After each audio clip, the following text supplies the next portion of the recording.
اور اگر یہ ڈاکو اور چور ہم نے گننے شروع کر دیے تو پھر شاید آپ کے پارلیمان کی کوئی عزت اقتدار نہیں رہے گی. لوگوں کی نظروں میں آپ خود گر جائیں گے. اگر کوئی چور ہے تو اس کو عدالت نے چور قرار دینا ہے, اگر کوئی ڈاکو ہے تو اس کو عدالت نے ڈاکو آپ نہیں قرار دے سکتے. نہ یہ کر سکتے ہیں آپ یہاں پر, نہ یہ بات ہو سکتی ہے یہاں پر. کانسٹیٹیوشن کی وائلیشن اگر آپ کریں گے تو ہم پوائنٹ آؤٹ کریں گے. آپ مجھے بتائیں کہ جس وقت صوبائی خود مختاری کی بات ہوئی تو وہاں پر اگر پی ڈی ایم میں یہ کہا گیا کہ آپ نے جو صوبوں کے جزیرے ہیں ان کو صوبوں کا حق تسلیم کرنا ہے, تو یہ کیا کانسٹیٹیوشن میں نہیں ہے؟ کیا یہ کانسٹیٹیوشن کی آرٹیکل 1 نہیں ہے, 97 نہیں ہے, 172 نہیں ہے, 239(4) نہیں ہے؟ کیا اس کی وائلیشن نہیں ہے؟ اگر ہم یہ بات کریں, خواہ ہاؤس میں کریں خواہ پی ڈی ایم کی کریں. اور دوسری میں آپ سے گزارش کر دوں کہ پی ڈی ایم کیا ہے؟ پی ڈی ایم اس وقت پاکستان کے لوگ جو غربت, جو مہنگائی, جو بے روزگاری اور آپ کے انتخابی وعدوں کی چکی میں پس رہے ہیں, یہ ان کے جذبات کی عکاسی ہے کہ لوگ لاکھوں کروڑوں کے لوگ نکل چکے ہیں. آپ حوصلہ رکھیں, آپ کے نروز ٹوٹ رہے ہیں, مجھے پتہ ہے. آپ کے چہرے پر جو ہوائیاں اڑ رہی ہیں میں ایک سیاسی کارکن کے طور پر پڑھ سکتا ہوں, مجھے پتہ ہے کیا آپ کا ہونے والا ہے. لیکن اس وقت حقیقت یہ ہے کہ آپ ہر قسم کے انتخابات سے بھی بھاگ رہے ہیں. آپ کہتے ہیں کہ ہم نے جو ہے وہ آپ کے رستے میں روڑے اٹکائے ہیں. بھائی میں یہ بھی وضاحت کرنا چاہتا ہوں کہ اگر آپ لے کر آئے تھے کوئی بھی قانون سازی جو ملکی حق میں ہے تو ہم نے اس کی کبھی مخالفت نہیں کی. ایک آپ انسٹانس بتا دیں. لیکن میں نے یہ دیکھا ہے, اور میں اپنے خدا کو حاضر ناظر جان کر کہتا ہوں کہ آپ ہمارے ساتھ بیٹھ کر ایک بات کرتے ہیں اور فوری طور پر ہاؤس پہ آ کر آپ دوسرا اس کو سیاسی رنگ دے دیتے ہیں. یہ کہاں کی پارلیمنٹیرین کی پریکٹسز ہیں؟ کہاں کی پارلیمنٹ کی یہ روایات ہیں؟ آپ فیٹو کی بات کرتے ہیں, جو کچھ آپ نے کہا ہم نے مانا.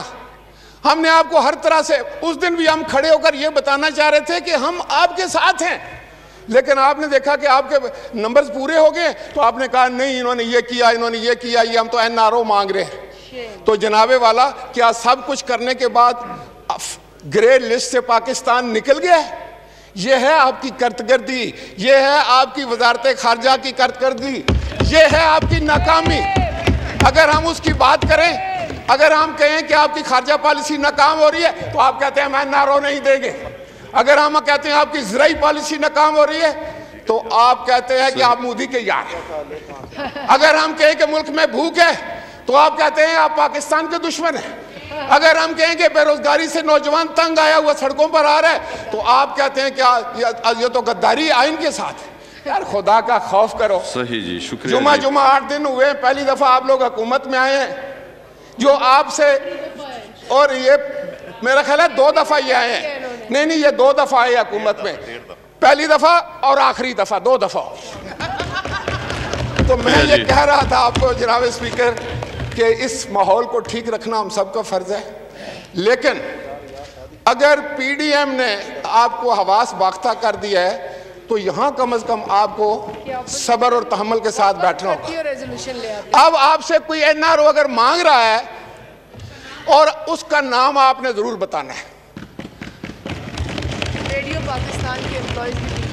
ریڈیو پاکستان کے امپلائیز جو ہیں وہ ڈی چوک پر پہنچ چکے ہیں, پولیس لگی ہوئی ہے, مجھے بھی آنے میں کافی دیر ہوئی. اس کے بعد اس کی آپ مذمت کریں گے یا وہ غداری کر رہے ہیں؟ اگر میں یہ کہوں کہ ابھی کل کی بات ہے کہ ہزاروں کی تعداد میں خواتین بیٹھی ہوئی تھیں جو آنریبل سپیکر یہاں ہر وقت اٹھ کے بڑی زبردست تقریر سخت الفاظ میں کرتے ہیں اور اپوزیشن کو صرف گالیاں دیتے ہیں, ان کو یہ توفیق ہوئی کہ ان کو خواتین کے پاس چلے جاتے ہیں. دیکھیں اسٹیٹ لائف انشورنس کمپنی کے لوگ 2 لاکھ سے زیادہ لوگ بے روزگار ہو کر سڑکوں پر پھر رہے ہیں. تو آپ کو یہ سوچنا چاہیے, آٹے کی قیمت کا سوچنا چاہیے. لوگوں کے پاس چولہا جلانے کے لیے پیسے نہیں ہیں. آپ نے سرکاری ملازمین کا 1% تنخواہ نہیں بڑھائی, 1 پیسہ آپ نے پینشن نہیں بڑھائی, اور آپ کا سارا گزر بسر جو ہے اپوزیشن کو گالیاں دینا اور اپوزیشن کو چور قرار دینا، اس سے میں آپ کو ایک بات بتاؤں، شکریہ جی، اس سے میں آپ کو بتاؤں کہ پاکستان کے مسائل جناب اسپیکر حل نہیں ہوں گے اور آپ کو جواب دہی کرنی پڑے گی۔ پاکستان کے لوگ اب آپ کا مزید انتظار نہیں کر سکتے۔ آپ نے جتنے انتخابی وعدے کیے تھے وہ جھوٹ تھا، وہ فراڈ تھا، وہ پاکستان کے لوگوں کے ساتھ بددیانتی تھی۔ شکریہ۔